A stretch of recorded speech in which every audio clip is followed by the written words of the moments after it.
We're still looking at the cleanup forecast, and ultimately today will not be as hot, so that's a check in the box that we want to see. And also no rainfall expected today. So for those of you heading outdoors, just keep in mind this morning it is cloudy. For the weekend, you can turn off the sprinklers. We've had so much rainfall that we're actually at the largest surplus in terms of rainfall so far this summer. Still looking at smoky and hazy skies as wildfires burn across the western U.S. and Canada, and that smoke is drifted here across the Northeast and New England. This weekend, it's not a totally dry weekend. There will be a chance of rain, which we'll talk more about coming up in just a moment. But again, still the surplus of rainfall since the start of the summer, June the 1st, we're actually now above where it should be normally by about almost 1/4 of an inch of rain. And even though Saturday is a mostly dry day, there may be 1 or 2 sprinkles in the morning at about 9 o'clock. I'm not really concerned about that. I think most of us are dry. Partly cloudy conditions and sunshine push in for Saturday afternoon and Saturday evening. And then we get to Sunday. Sunday's rainfall will first start across far western Massachusetts right around 7 p.m. and then work its way towards the east gradually right around 10 p.m. to 11 o'clock at night.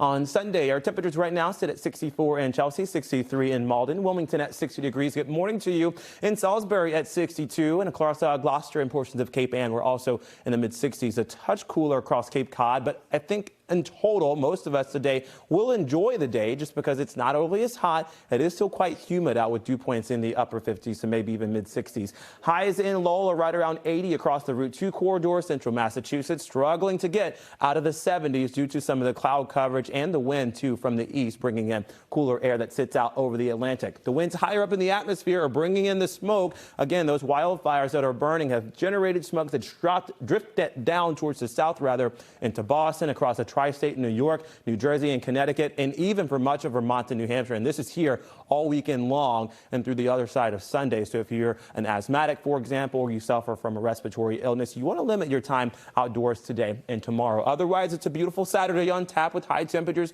at about 81 degrees. Remember, a few sprinkles possible early in the morning, but a majority of the rain will be on the other side of Sunday and into Monday. It's a foggy start today where temperatures are already at about 66 to 70 degrees. As the sun breaks in, it's not too warm today, so if you're headed out on the links, I really don't think you have to worry about much at all. In terms of the weekend forecast, it is a split weekend. It's dry to start, but wet to finish, specifically across portions of New York State if you're headed into Syracuse or perhaps Albany as well. Here's your 10-day forecast. It stays very seasonable, if not just a touch cooler than normal for every single day in the 10-day forecast. Much of us in the upper 70s to low 80s. Look at Wednesday, right around 75 degrees for a high, one of the cooler days so far this summer.